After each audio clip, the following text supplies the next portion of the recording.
वाकया, दो औरतें और बच्चा। दो औरतें इमाम अली के सामने आईं।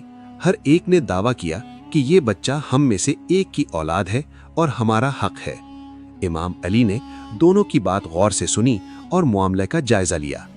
इमाम अली ने कहा, अगर मैं इंसाफ ना कर सकूं तो मैं इस बच्चे को आधा आधा कर दूंगा। पहली औरत ने कहा, ये बच्चा मेरा है और मैं चाहती हूं कि ये जिंदा रहे, इसे मारना नहीं चाहिए, मैं इसे बचाना चाहती हूं। दूसरी औरत ने भी अपनी नीयत जाहिर की ताकि इमाम फैसला दुरुस्त कर सके। इमाम अली ने गौर व फिक्र के बाद फरमाया, ये बच्चा उसी औरत का है जिसने इसकी जिंदगी बचाने की ख्वाहिश जाहिर की। इमाम अली का ये फैसला न सिर्फ मजलूम की हिफाजत का सबूत था, बल्कि अदलो इंसाफ की बुलंद मिसाल भी था।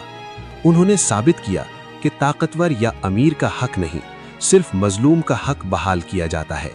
यही वजह है कि ये वाकया आज भी अदलो इंसाफ की आला मिसाल के तौर पर याद किया जाता है। अगर ये वीडियो पसंद आई तो चैनल को सब्सक्राइब करें और वीडियो को लाइक करें।